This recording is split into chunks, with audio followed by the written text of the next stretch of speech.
And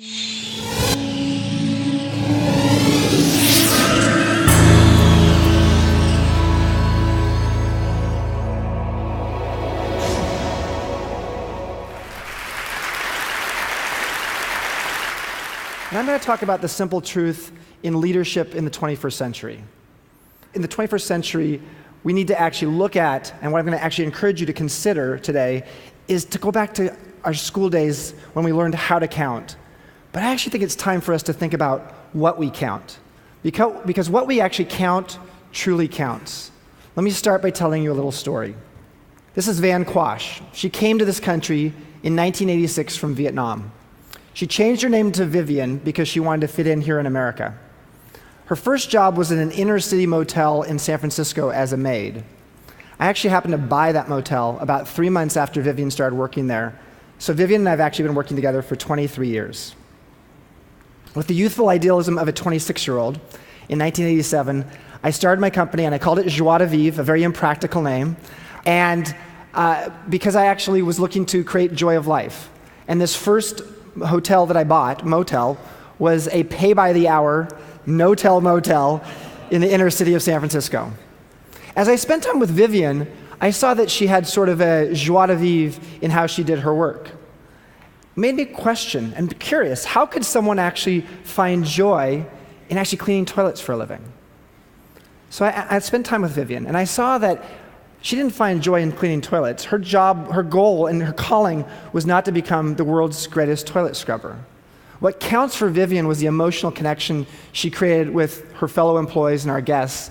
And what gave her inspiration and meaning was the fact that actually she was taking care of people who were far away from home because Vivian knew what it was like to be far away from home. That very human lesson, more than 20 years ago, served me well during the last economic downturn we had. In the wake of the dot-com crash and 9/11, San Francisco Bay Area hotels went through the largest percentage revenue drop in the history of American hotels. We were the largest operator of hotels in the Bay Area, so we were particularly vulnerable. But also, back then, remember, we stopped eating French fries in this country. Well, not exactly, of course not. We actually started eating freedom fries. And we actually started boycotting anything that was French. Well, my name of my company, Joie de Vivre.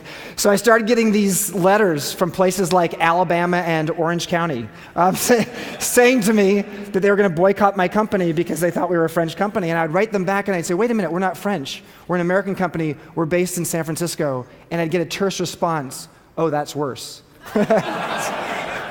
So one particular day, when I was feeling a little depressed and not a lot of joie de vivre, I ended up in the local bookstore around the corner from our offices.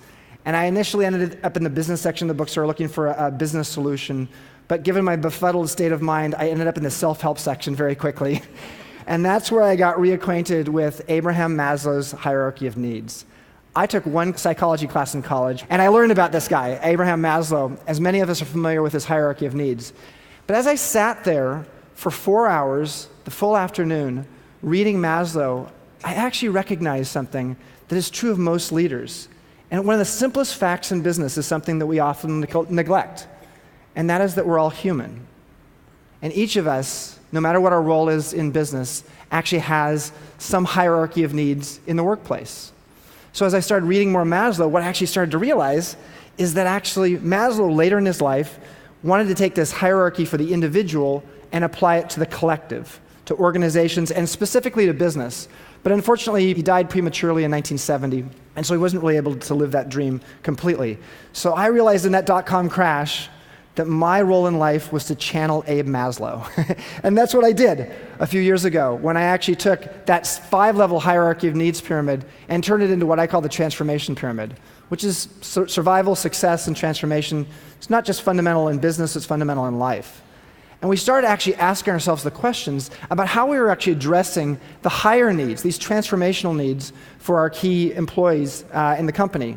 These 3 levels of the hierarchy of needs actually relate to the 5 levels of Maslow's hierarchy of needs. But as we started asking ourselves about how we were addressing the higher needs of our employees and our customers, I realized we had no metrics.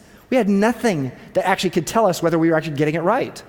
So we actually started asking ourselves what kind of less obvious metrics could we use to actually evaluate our employees' sense of meaning or our customers' sense of emotional connection with us? For example, we actually started asking our employees, do they understand the mission of our company? And do they feel like they believe in it? Can they actually influence it? And do they feel that their work actually has an impact on it? And we started asking our customers, did they feel an emotional connection with us in one of 7 different kinds of ways? Miraculously, as we asked these questions and started giving attention higher up the pyramid, what we found is we created more loyalty. Our customer loyalty skyrocketed, our employee turnover dropped to 1/3 of the industry average. And during that 5-year dot-com bust, we tripled in size. Now, as I went out and started spending time with other leaders out there and asking them how they were getting through that time, what they told me over and over again was that they just manage what they can measure.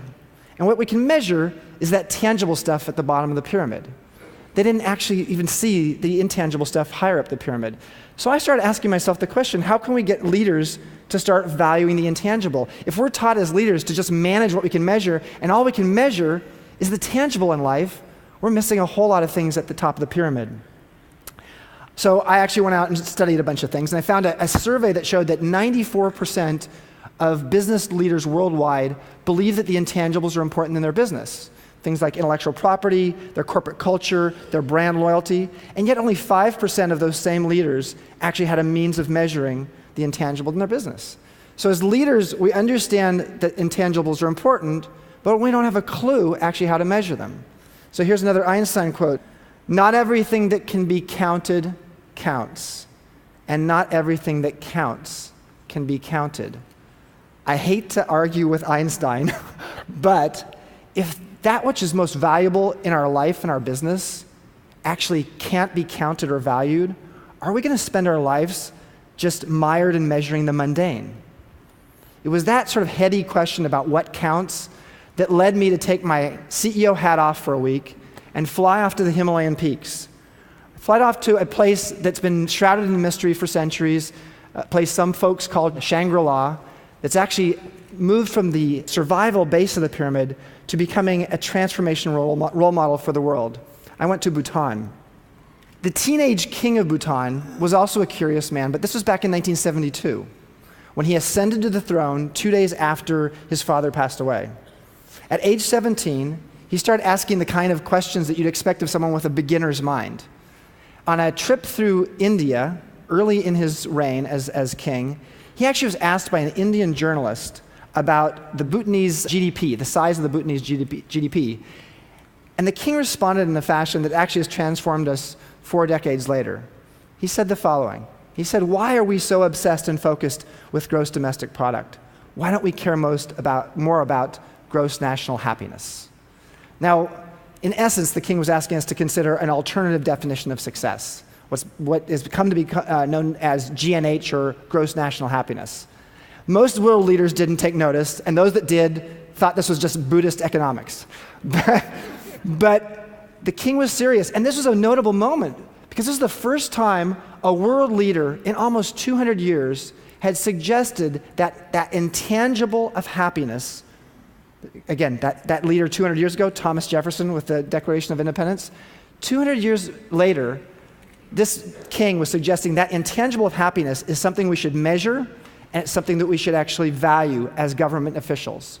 For the next 3 decades, next three dozen years as king, this king actually started measuring and managing around happiness in Bhutan, and including just recently taking his country from being an absolute monarchy to a constitutional monarchy with no bloodshed, no coup. And Bhutan, for those of you who don't know it, is the newest democracy in the world just 2 years ago.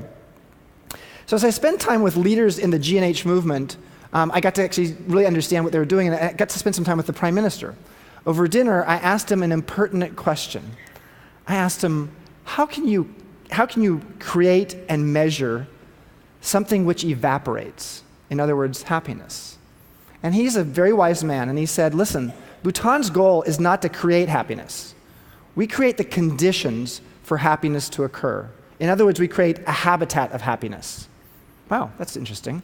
And he said that they have a science behind that art, and they've actually created 4 essential pillars, 9 key indicators, and 72 different metrics that actually help them to actually measure their GNH. In fact, one of those key indicators is How do the Bhutanese feel about how they spend their time each day? That's a good question. How do you feel about how you spend your time each day? Time is one of the scarcest resources in the modern world, and yet, of course, that little intangible piece of data doesn't factor into our GDP calculations. So as I spent my week up in the Himalayas, actually I started to imagine what I call an emotional equation. And it focuses on something I read long ago from a guy named Rabbi Hyman Schachtel. How many know him? Anybody? 1954, he wrote a book called The Real Enjoyment of Living. And he suggested that happiness is not about having what you want. Instead, it's about wanting what you have. Or in other words, I think the Bhutanese believe happiness equals wanting what you have, imagine gratitude, divided by having what you want, gratification. The Bhutanese aren't on some aspirational treadmill, constantly focused on what they don't have. Their religion, their isolation, their deep respect for their culture, and now the principles of their G&H movement all have actually fostered a sense of gratitude about what they do have. How many of us here as TEDsters in the audience spend more of our time in the bottom half of this equation, in the denominator? We are a bottom-heavy culture in more ways than one. The reality is, in Western countries, quite often we do focus on the pursuit of happiness, as if happiness is something that we have to go out, an object we're supposed to get, or maybe many objects. Actually, in fact, if you look in the dictionary, many dictionaries define pursuit as to chase with hostility. Do we pursue happiness with hostility? Good question. But back to Bhutan. Bhutan's actually bordered on its north and south by 38% of the world's population. Could this little country, like a startup in a mature industry, be the spark plug that actually influences a 21st century of middle class in China and India? Bhutan's actually created the ultimate export, a new global currency of well-being. And there are 40 countries around the world today that are actually studying their own G&H. You may have heard this last fall, Nicolas Sarkozy in France announcing the results of an 18-month study by 2 Nobel economists focusing on happiness and wellness in France. Sarkozy suggested that world leaders should stop myopically focusing on GDP and consider a new index, what some of French are calling a joie de vivre index. I like it. Co-branding opportunities. And just 3 days ago here at TED, we actually had a simulcast of David Cameron, potentially the next Prime Minister of the UK, actually quoting one of my favorite speeches of all time, Robert Kennedy's poetic speech from 1968, when he suggested that we're myopically focused on the wrong thing and that GDP is a misplaced metric. So it suggests that the momentum is shifting. I've taken that Robert Kennedy quote and I've actually turned it into a new balance sheet for just a moment here. This is actually a collection of things that Robert Kennedy said in that quote. GDP counts everything from air pollution to the destruction of our redwoods, but it actually doesn't count the health of our children or the integrity of our public officials. As you look at these 2 columns here, doesn't it make you feel like it's time for us to actually start figuring out a new way to count, a new way to actually imagine what's important to us in life? Certainly, Robert Kennedy suggested at the end of his speech exactly that. He said, GDP measures everything in short except that which makes life worthwhile. Wow. So how do we do that? Well, let me say one thing we could just start doing 10 years from now, at least in this country. Why in the heck in America are we doing a census in 2010? We're spending $10 billion on a census, and we're asking 10 simple questions. It is simplicity, but all of those questions are tangible. They're about demographics, they're about where you live, how many people you live with, and whether you own your home or not. That's about it. We're not asking meaningful metrics. We're not asking important questions. We're not asking anything that's intangible. Abe Maslow said long ago something you've heard before, but you didn't realize it was him. He said, if the only tool you have is a hammer, everything starts to look like a nail. We've been fooled by our tool. Excuse that expression. We've been fooled by our tool. GDP has been our hammer, and our nail has been a 19th and 20th century industrial era model of success. And yet 64% of the world's GDP today is in that intangible industry we call service. the service industry, the industry I'm in. And only 36% is in the tangible industries of manufacturing and agriculture. So maybe it's time that we get a bigger toolbox, right? Maybe it's time we actually get a toolbox that doesn't just count what's easily counted, the tangible in life, but actually counts what we most value, the things that are intangible. I guess I'm sort of a curious CEO. I was also a curious economics major as an undergrad, and I learned that economists measure everything in tangible units of production and consumption as if each of those tangible units is exactly the same. They aren't the same. In fact, as leaders, what we need to learn is that we can actually influence the quality of that unit of production by actually creating the conditions for our employees to live their calling. And in fact, in Vivian's case, her unit of production isn't the tangible hours she works, it's the intangible difference she makes during that 1 hour of work. This is Dave Erringdale, who's actually been a longtime guest at Vivian's Motel. He stayed there 100 times in the last 20 years. And he's loyal to the property because of the relationship that Vivian and her fellow employees have created with him. They've created a habitat of happiness for Dave. And he tells me that he can always count on Vivian and his staff and the staff there to make him feel at home. Why is it that business leaders and investors quite often don't see the connection between creating the intangible of employee happiness with creating the tangible of financial profits in their business? We don't have to choose between inspired employees and sizable profits. We can have both. And in fact, inspired employees quite often help make sizable profits, right? So what the world needs now, in my opinion, is business leaders and political leaders who know what to count. We count numbers. We count on people. What really counts is when we actually use our numbers to truly take into account our people. I learned that from a maid in a motel and a king of a country. What can you start counting today? What one thing can you start counting today that actually would be meaningful in your life, whether it's your work life or your business life? Thank you very much.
you.